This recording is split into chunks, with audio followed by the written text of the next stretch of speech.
Pues bien, yo el día de hoy les vengo a platicar sobre algunos modelos que existen en torno al diseño y desarrollo de exposiciones, no necesariamente exposiciones interactivas, sino exhibiciones que también pueden estar instaladas en otro tipo de espacios. Más que un seminario como tal, me gustaría llevar un tono de discusión y yo los invitaría mucho a la reflexión, ¿no? A la reflexión constante que es necesaria independientemente de nuestras actividades profesionales, estos ejercicios que eventualmente nos permiten día con día ser mejores profesionales y sobre todo propiciar u ofrecer mejores alternativas a los públicos que nos visitan en los distintos espacios.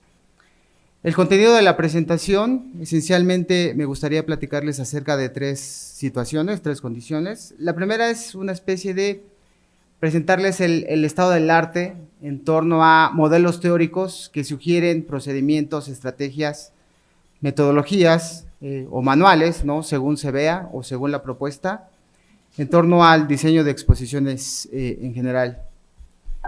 Es muy importante también esta constante estas constantes visiones que tenemos en torno a ese enfoque teórico que normalmente tenemos y a este asunto de la práctica, ¿no? Donde a veces incluso pareciera que existen ciertas disociaciones y donde los teóricos como que no nos entendemos con los que tienen la práctica profesional o los que tenemos la práctica profesional como que a veces sentimos que los teóricos no nos entienden. Entonces creo que es muy importante también partir de puntos en común y entre todos a ver si podemos llegar a una especie de acuerdo. Y por último también me gustaría comentarles acerca de lo que yo llamaría líneas de investigación en estos espacios, ya no investigación en torno a las exposiciones como tal, porque para ello ya existe una abundante literatura y muchas posturas y propuestas. Yo les invito a hacer una suerte de investigación y evaluaciones en torno a los procesos de diseño, es decir, no necesariamente a los productos del proceso de diseño. Me parece importante. De inicio, como seguramente muchos de ustedes saben aquí, pues el diseño y desarrollo de exposiciones cada vez requiere más esfuerzos, más recursos humanos, tecnológicos, económicos, para la realización de cada vez proyectos más complejos, ¿no? Pues el ámbito de los museos, más allá de que se puedan ver como meros espacios de recreación, pues también tienen muchos competidores en el mundo y entonces eso orilla o nos obliga a que propiciemos nuevas experiencias, nuevas visiones, nuevos enfoques para atraer a públicos cada día más exigentes y cada día más diversos. De alguna manera considero que tanto la cantidad y la calidad de museos de alguna manera ha orillado, ha propiciado que pues cada vez más profesionales de distintas disciplinas se acerquen a este tipo de actividad profesional, ¿no? Y una de estas, vaya, ese tipo de condiciones propicia que el diseño de una exposición se torne una actividad muy compleja, por diversas circunstancias, y de inicio, y la parte que a mí me gustaría aquí discutir y presentar con ustedes es que se lleva en torno a un trabajo multidisciplinario. Es decir, no depende de una sola persona, no depende de una sola disciplina, de una sola profesión, el conceptualizar, desarrollar, fabricar e implementar exposiciones, independientemente de sus objetivos, de sus alcances. Es común que nos encontremos ante entornos multidisciplinarios de trabajo, ¿no? Esta situación genera ciertas condiciones. En principio, tenemos que partir de algún tipo de principio de orden, ¿no? Tenemos que generar ciertas metodologías, ciertos procedimientos basados en una suerte de etapas secuenciales, básicamente, o generalmente, que implican cierto grado de orden. No podemos hacer todo, digamos, en simultáneo, porque resultaría, pues, no solo complejo, sino complicado e incluso imposible. Pero también nos encontramos en el ámbito profesional con que pues muchas veces resulta difícil precisamente planear, desarrollar y ejecutar las exposiciones debido a la cantidad de factores y de actores que intervienen en los procesos de diseño. Y eso es la parte, digamos, divertida. Y esta es la parte que a mí me gustaría platicarles en esta presentación, ¿no? La noción o la idea de que una exposición se desarrolla en un ambiente multidisciplinario de trabajo es importante, porque actualmente el diseño, independientemente de sus manifestaciones, arquitectónico, industrial, gráfico, urbano, multimedia, etcétera, etcétera, ha dejado de ser una actividad, digamos, individual. Lejos ha quedado ese diseñador que trabajaba en solitario, en su estudio, en su computadora, y ahora se requiere pues la intervención de distintas disciplinas, que no necesariamente implica que todos sean diseñadores. Entonces, cuando se desarrolla un producto o un artefacto de diseño, pues necesariamente requiere la visión, la experiencia y los conocimientos de diversos profesionales, los cuales durante los procesos de diseño pues desarrollan una suerte de actividades que son interdependientes, es decir, cuestiones que no solo pueden estar, digamos, relacionadas, sino que de alguna manera están condicionadas, ¿no? De tal suerte que no podemos iniciar una etapa o continuar con una si las previas no las hemos ya iniciado o incluso concluido, etcétera, etcétera. En ese sentido, el diseño colaborativo ha adquirido una mayor relevancia, este enfoque, ¿no? Donde tanto la colaboración como la cooperación de los diversos integrantes o participantes de los procesos de diseño, pues resultan fundamentales. De manera general, este es un modelo, pues digamos, muy simple en torno a lo que se considera actualmente el diseño colaborativo, donde partimos de un estado, digamos, inicial, que puede ser el inicio de la exposición o puede ser una fase previa, ¿no?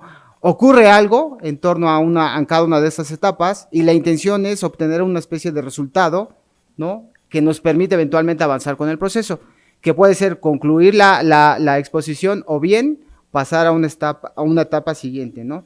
Dentro de toda esta cantidad de actividades que se generan en cada una de las etapas de diseño, pues tenemos esencialmente 4 condiciones que generan o propician esa colaboración. Por un lado, tenemos que resolver problemas de diseño y de otra índole, ¿no? Existen en torno a esta solución de problemas discusiones, no en el sentido del conflicto, aunque también puede ser, pero es una discusión en torno a pues intercambiar puntos de vista, argumentos, propuestas, para que eventualmente podamos tener una especie de negociación y al final tomar una decisión y avanzar con el proceso. Este es un modelo muy general, muy simple, de lo que implica el diseño colaborativo, donde, insisto, necesariamente o en principio pretendemos resolver problemas de diseño a través de discusiones y negociaciones con la intención de concretar un acuerdo que eventualmente nos permita avanzar a las etapas subsecuentes. Para el diseño de exposiciones o para los elementos que las conforman, pues hay una serie también de autores, instituciones, empresas, tanto públicas o privadas, que han desarrollado sus propias metodologías, ¿no? Aquí menciono algunos de los que he recuperado y me gustaría mostrarles esta tabla, donde hay unos procedimientos, digamos, como muy simples y hay otros que están un torno más complicados en cuanto al número de etapas que pretenden, ¿no? Por ejemplo, uno de los más, digamos, de los clásicos, el de Belker o Belcher, no sé cómo se pronuncia, yo lo he encontrado lo he escuchado pronunciar de las dos maneras, donde parte del reconocimiento de la necesidad de la exposición, el por qué hacerla, la valoración previa de la propuesta, los estudios de viabilidad, la valoración de ese estudio de viabilidad, nuevas investigaciones que se tienen que ir generando, nuevas reflexiones con base en los avances que van surgiendo, las bases de la comunicación, en este caso la conservación, cuando estamos hablando de exposiciones que así lo requieren, ¿no? siguiendo una etapa de elaboración del proyecto o un anteproyecto, propiamente el diseño de la exposición, una suerte de aprobación formal ante distintas instancias profesionales, etcétera, la culminación de la propuesta de diseño para después irnos a la implementación, que implicaría un concurso y pliego de condiciones, montaje hasta la inauguración. Algunos otros modelos son un poco más, digamos, con menos etapas, no necesariamente más simple, como el que propone el Smithsoniano, donde habla simplemente del desarrollo del concepto, el desarrollo del diseño, la fabricación en la instalación y actividades posteriores a la apertura de la exposición. Y así nos encontramos con distintos modelos, como el de Alonso, planteamiento del proyecto, análisis de la situación, desarrollo de propuestas, experimentación, producción, evaluación, retroalimentación, etcétera, etcétera, etcétera. Una reflexión que yo hago, o independientemente, digamos, del número de, o la cantidad de etapas que podríamos tener en cada uno de estos procedimientos, considero que se pueden englobar de manera general en tres, llamémosle categorías o dimensiones, ¿no? La conceptualización, el diseño y la implementación. En la conceptualización, de manera esencial, la podemos concebir como el conjunto de acciones que permiten tener una visualización, una especie de panorama general de nuestra exhibición, ¿no? Sus objetivos, sus alcances e incluso sus limitaciones. Entre las actividades que normalmente se desarrollan en esta categoría o dimensión, pues tenemos la investigación previa, la selección y la conformación de los equipos de trabajo, definición de objetivos, tanto generales como particulares, el concepto o el desarrollo temático, ¿no? Que tiene que ver con los contenidos, con las colecciones, con las piezas que vamos a exhibir, el desarrollo de guiones, los planes y programas para la acción, para el desarrollo y la implementación del proyecto, estimaciones presupuestales y en ocasiones, y de ser el caso, el acercamiento con posibles patrocinadores, ¿no? Cuando tenemos ya una especie de estimación presupuestal, pues ya podemos y sabemos más o menos los contenidos, pues estaremos ya en condiciones de acercarnos eventualmente a otro tipo de apoyos. En la etapa de diseño, o digamos en esta dimensión, la podemos concebir como el conjunto de actividades donde se desarrollan y determinan las características físicas, formales y funcionales, tanto de los medios y los recursos que va a contener nuestra exhibición. Entre estas actividades nos enfocamos en los diseños preliminares, los diseños esquemáticos que tienen que ver con el mobiliario, los recorridos, los equipos, las ambientaciones, en general todas estas condiciones que nos van a dar como esa atmósfera para nuestra exposición. Elaboración de renders, ¿no? Estas visualizaciones hechas por computadora, las presentaciones, diseño de detalle, planos para la producción, instructivos de ensamble, cotizaciones y una suerte de documentos que nos sirven o que son previos a la producción, como son órdenes de compra, órdenes de trabajo, etcétera, etcétera, etcétera. Este es un ejemplo de pues un plano o unos planos de más o menos cómo se desarrollan y se entregan para que estén en condiciones de ser fabricados, a veces por, digamos, instancias externas, empresas externas, porque no necesariamente todos los museos tienen dentro de su equipo de desarrollo las condiciones para generar sus propios elementos. Por último, tenemos la implementación, entendido como el conjunto de tareas orientadas a la fabricación e instalación, ¿no? En algunos casos, evaluación, básicamente evaluación formativa, de los diseños o de los conceptos desarrollados en etapas posteriores. Entre otras actividades, hacemos una selección de contratistas, fabricantes y proveedores de insumos, evaluación formativa, que tiene que ver con nuestras pruebas de funcionamiento, logística de la producción del diseño gráfico, industrial, arquitectónico, la habilitación del espacio, etcétera, etcétera, etcétera. Producciones de medios y recursos de exhibición, control de calidad y la instalación y el montaje propiamente de estos elementos. Si bien estas propuestas constituyen, digamos, puntos de partida, son como digámoslo de alguna manera, modelos prescriptivos del proceso de diseño de exhibiciones, ¿no? Desde luego que son un aporte importante al campo de la museografía o de la museología, pero desde mi perspectiva parecen que carecen de ciertos elementos que nos permitan como percibir esta complejidad que implica el desarrollo de una exposición, ¿no? Sugieren etapas estructuradas de desarrollo y actividades y de alguna manera los objetivos o las metas que se tienen que cubrir en cada uno de estos procedimientos, pero no necesariamente nos dicen cómo hacerlo, solamente qué hacer. Y esa visión me parece importante porque, entre otras consideraciones, no existen como estas propuestas, estos esquemas que eventualmente nos permiten concretar acuerdos, ¿no? O cómo es que estos profesionales en estos entornos interdisciplinarios y multidisciplinarios se comunican y se coordinan durante las etapas ya sea de conceptualización, desarrollo o implementación, ¿no? Mismas que eventualmente nos permitirían precisamente concretar esos acuerdos y tomar decisiones en torno al desarrollo de proyectos museísticos, ¿no? Aquí existe también una, digamos, literatura que aborda algunas consideraciones que tienen que ver con estos eventuales problemas o vicisitudes que surgen en los equipos interdisciplinarios, ¿no? De alguna manera está documentado y yo creo que también todos hemos tenido la experiencia, y no me refiero a algún ámbito o a algún museo en particular, donde no necesariamente existe una comunicación hacia el interior y hacia el exterior de los equipos de desarrollo, ¿no?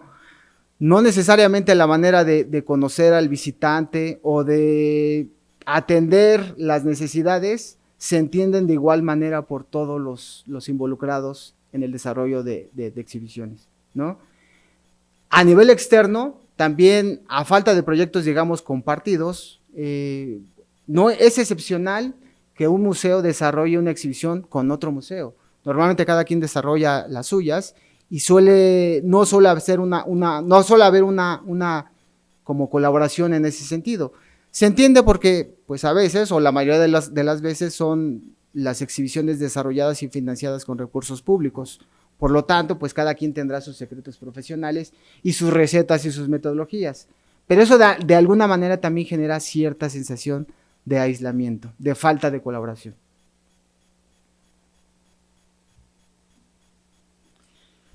Por otro lado, tenemos que, pues también a veces, reconociendo que cada vez el trabajo para el diseño y desarrollo de exposiciones requiere una mayor especialización, concentración, pues a veces también estamos tan absortos en nuestra actividad que no nos damos el tiempo de recorrer el museo, ¿no? De ver a los visitantes, de platicar con ellos. Nos centramos en la curaduría, en el diseño, en la dirección, en la consecución de los recursos y demás, que a lo mejor no nos acercamos a los visitantes a ver qué es lo que opinan, qué es lo que piensan. Normalmente contamos con departamentos de evaluación, pero que no necesariamente también son consideradas durante los procesos de diseño. ¿Cómo es entonces que se toman las decisiones durante el diseño y desarrollo de una exhibición? No hay como mucha investigación en el campo de los museos que nos permitan visualizar eso, pero sí hay investigaciones en otros contextos que tienen que ver con el diseño colaborativo, donde más o menos nos dicen cómo es que se toman las decisiones. Y de manera esencial tenemos dos, digamos, enfoques o estrategias. Una es la que se conoce como toma de decisiones por jerarquía y la otra sugiere un reparto o transferencia temporal de responsabilidades. En la toma de decisiones por jerarquía es una cuestión, digamos, relativamente común, donde uno de los participantes es nombrado jefe, director de equipo, coordinador, tiene como muchos nombres, y el resto de los participantes son considerados colaboradores. Y aunque esta estrategia o esta manera de proceder suele ser eficaz en términos de un avance, pues también tiene sus implicaciones, ¿no? Entre ellas, que de alguna manera puede disminuir el rendimiento del equipo, en el sentido de que pues los colaboradores se pueden sentir de alguna manera como minimizados, ¿no? Reducidos de, ¿para qué yo lo hago si al final tú tomas la decisión? ¿Por qué? De esta manera, a mí no me consultaron, etcétera, etcétera, etcétera. Y también puede generar incluso retrasos en el avance del proyecto. ¿En qué sentido? Si por alguna situación el director de proyecto, el coordinador no se encuentra, pues a veces no se pueden tomar decisiones hasta que el coordinador esté disponible de alguna manera. La otra manera de proceder o la otra estrategia es lo que se conoce como reparto temporal de responsabilidades o transferencia. De alguna manera esto disminuye los riesgos que nos encontramos en el otro enfoque, ¿no? Porque aquí la transferencia de la responsabilidad se va llevando a medida que el proyecto o el proceso de diseño avanza. Ya no hay un responsable como tal, sino que todos o hay equipos que son responsables de cada una de las etapas de diseño. El problema aquí es que a veces esas importancias o esas consideraciones que se consideran en las fases iniciales, pues no necesariamente son las mismas que se consideran en las fases finales, ¿no? Es decir, lo que es importante en una etapa no necesariamente será importante en las etapas subsecuentes. ¿Por qué? Porque al final, pues cada uno de los profesionales que intervienen tiene una visión del proceso en sí. Es común que en el diseño colaborativo cada uno de los participantes tengan o trabaje con criterios y puntos de vista distintos, ¿no? De alguna manera es fundamental que esos cambios que van surgiendo durante el proceso de diseño se evalúen en principio y se comuniquen a los demás integrantes para medir cuáles son esas implicaciones o cuáles son esos impactos en los cambios subsecuentes, ¿no? Actividades importantes que tienen que ver, por ejemplo, en la definición de criterios o en la definición de objetivos, normalmente son en reuniones, digamos, cara a cara. A pesar de que hay toda una serie de recursos tecnológicos, medios para comunicarnos, la realidad es que pues las decisiones importantes, digamos, siguen siendo ante una negociación, digamos, de manera física, ¿no? Presencial. De lo que se ha documentado, surgen algunas como patrones que tienen que ver con las dificultades durante las tomas de decisiones, en las tareas de coordinación, en la responsabilidad de los integrantes, es decir, por un lado tenemos una tendencia que va de equipos multidisciplinarios a equipos interdisciplinarios, pero de alguna manera eso nos genera una situación de, pues como ya no sabemos bien cuáles son los roles o los papeles de cada quien, nos empezamos a meter en otro tipo de implicaciones que tiene que ver con la gestión. En la definición de los objetivos, de los criterios de diseño y desde luego en la asignación de recursos, entre otras consideraciones importantes. A manera de ejemplo, una, ¿cómo decirlo?, implicación constante en el diseño de exposiciones, llamémosle tradicionales, la que tienen que ver con la exhibición de objetos. De manera esencial podemos plantear que existen dos tipos de criterios de diseño. Uno que tiene que ver con los criterios de exhibición, donde los diseñadores están enfocados, que tiene que ver con formas, con pesos, con tamaños de las piezas que se van a exhibir, y otra que tiene que ver con los criterios de conservación, es decir, como la parte de la competencia, digamos, de los curadores, ¿no? Por un lado, el reto está en, pues, encontrar ese equilibrio entre que se exhiba la pieza, pero que también se conserve. Y esa es una lucha constante que hay entre curadores y diseñadores. En el caso de las exhibiciones interactivas, pues el asunto se complica un poco más, porque aquí no hay como unas dimensiones físicas claramente acotadas y definidas que nos permita seguir con esos procedimientos. Es decir, cuando estamos hablando de exhibición o transmisión de conocimientos de contenidos conceptuales, pues no tienen dimensión como tal, ¿no? Son ya se desconectó un poco. No tenemos como esos referentes, digamos, físicos que nos permitan visualizar. Entonces, surgen estas como vicisitudes, dificultades en, pues, cuáles son los criterios que van a definir los alcances y los objetivos de la exhibición.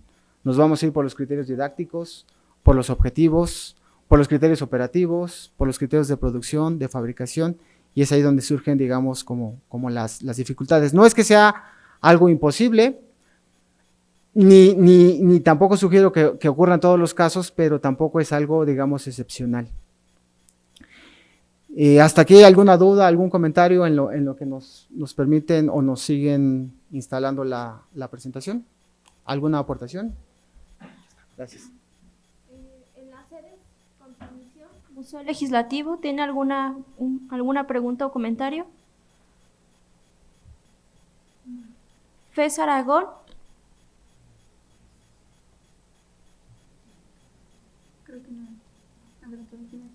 FES Aragón, ¿tiene alguna pregunta o comentario? No tenemos preguntas por el momento. Gracias. Museo de la Alhóndiga de Granaditas. Bueno. Aquí. ¿Aquí hay alguna duda o comentario? ¿O los guardamos, los reservamos para el final? Ok. Continuamos entonces. Entonces es común que al no tener criterios, digamos, muy definidos, nuestros objetivos se vayan reinterpretando a medida que los procesos van avanzando, ¿no? Aquí cabe mencionar que, pues, digamos, en el diseño de exposiciones interactivas, los que plantean los objetivos didácticos, las experiencias hacia el visitante, no suelen ser las mismas personas que fabrican o implementan las exposiciones. Entonces, es una suerte de, a veces yo lo pongo como una analogía, como una suerte de teléfono descompuesto, ¿no? Donde surge de una propuesta y se va modificando y al final resulta una cosa completamente distinta. Desde luego que reconozco que estos modelos, pues sí son aportes importantes al campo, ¿no? Pretende ser una guía para la acción, un punto de partida. Sin embargo, considero que existen algunas limitantes, ¿no?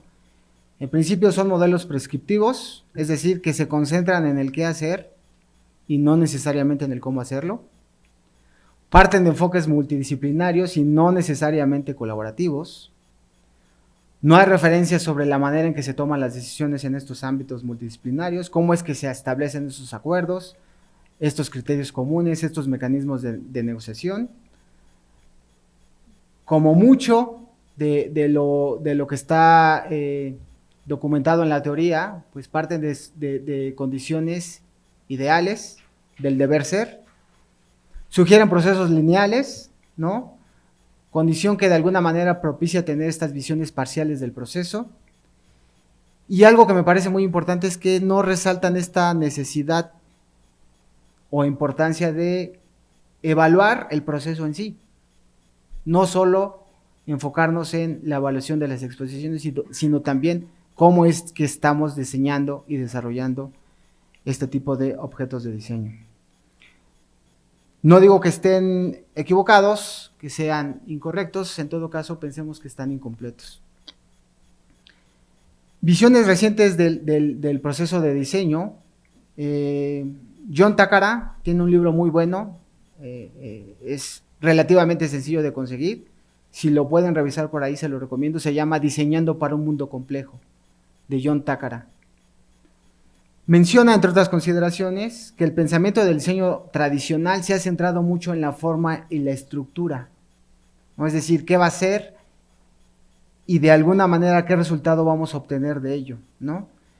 ¿Por qué? Porque tenemos como esta herencia, digamos, del método científico, donde para resolver un problema hay que descomponerlo en distintas o en pequeñas partes, de tal manera que sea más sencillo resolverlo. El problema es que a veces no hacemos este planteamiento a la inversa. Descomponemos el problema de diseño, pero no lo volvemos a componer. y nos damos cuenta cómo es la exposición hasta que ya está implementada. Y a veces nos llevamos muchas sorpresas, no siempre agradables. Como resultado, las acciones son especificadas en planes y programas, en manuales y en procedimientos para que otras personas, digamos, ejecuten esas acciones, ¿no? Pero esto es actualmente cuestionado porque los sistemas complejos, particularmente los centrados en los humanos, pues sugieren que no son actividades o condiciones que son estáticas, ¿no? Aún un mismo equipo de diseño de una misma organización, aunque haga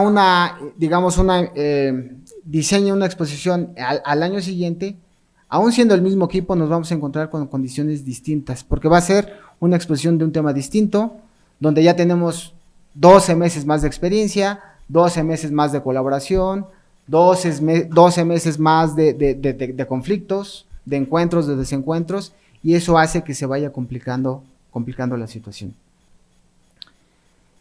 Hay actualmente enfoques de diseño, uno de ellos la ingeniería concurrente, por ejemplo, en diversas manifestaciones, ¿no? Que sugieren que no solo es necesario centrarse en el qué hacer, sino el cómo hacer.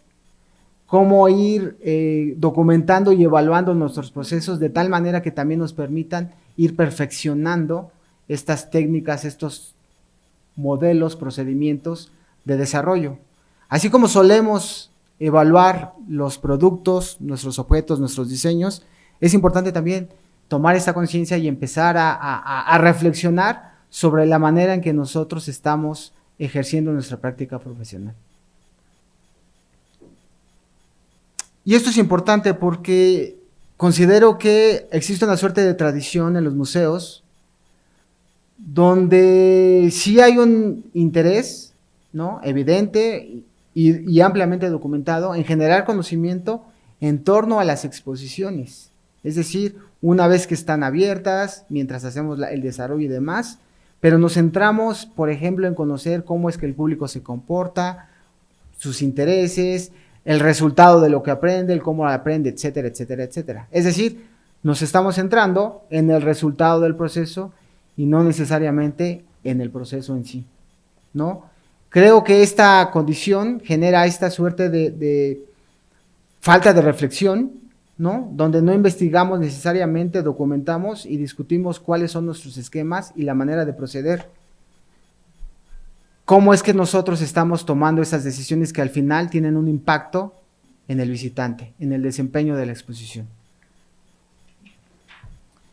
También es común encontrar situaciones recurrentes en el ámbito profesional que tienen que ver con, pues, esta a veces incongruencia que hay entre los objetivos que se plantean al inicio y los resultados, ¿no?